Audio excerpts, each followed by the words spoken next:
Blackburn.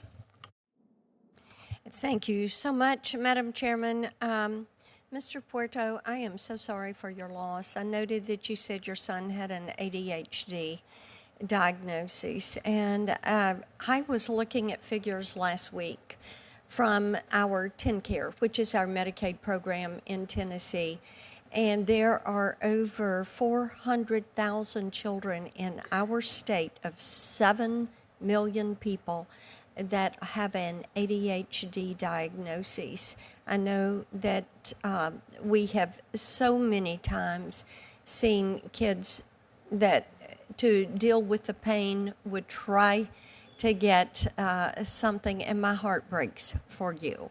And I hope we take a deeper dive, and that if confirmed, that Robert F. Kennedy will take a deeper dive into how we medicate children and work on these issues. And thank you for the good work that you were doing. Ms. Noring, thank you for your support of COSA.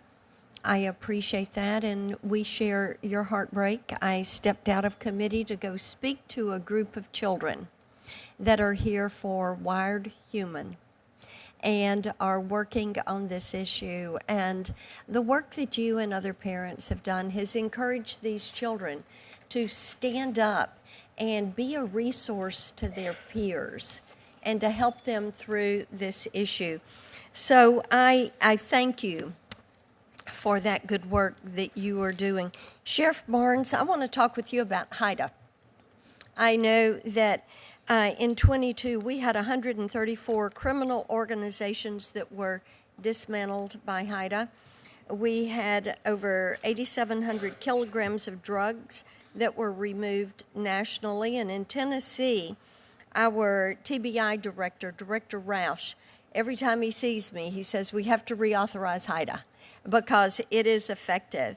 And the Appalachia Haida Task Force operating in Tennessee was responsible for moving $51 million street value of drugs off the market. So talk for a minute about why it is crucial that Haida be reauthorized for law enforcement officers like you.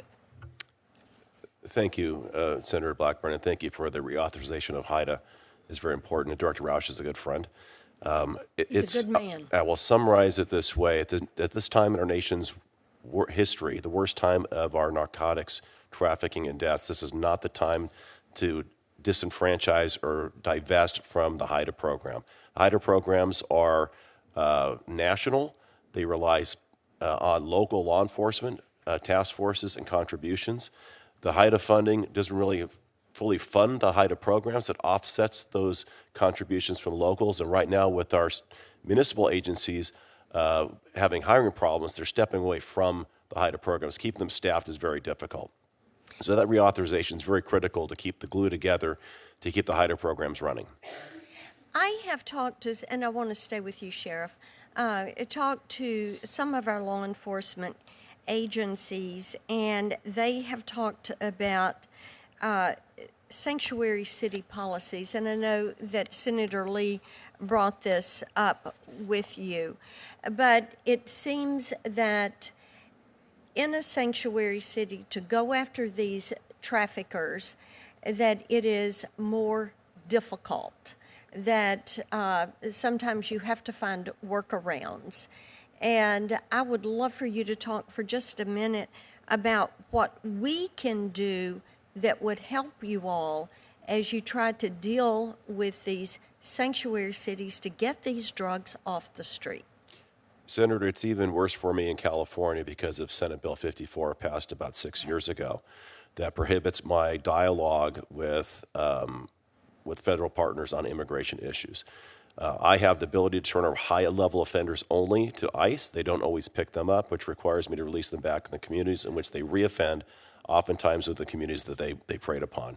I'm a supporter of abolishing that SB 54 movement. We have to be able to cooperate with our federal partners, and I think if we hold these criminals accountable, this isn't about the general public. Those are entrusted to my care in my jail, and the safest environment to transfer them over to ICE's custody will keep our communities safe, especially those immigrant communities, from them returning to and preying upon them.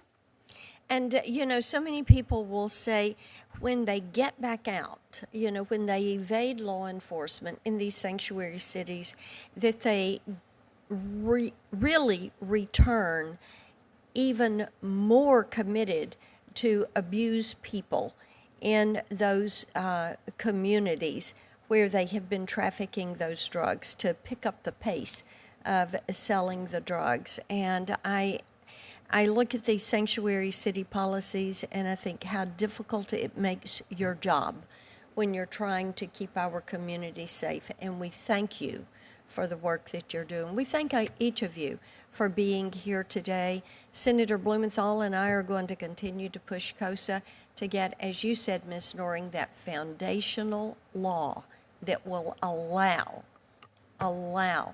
us to hold social media to account. Thank you all. Thank you, Madam Chair. Thank you.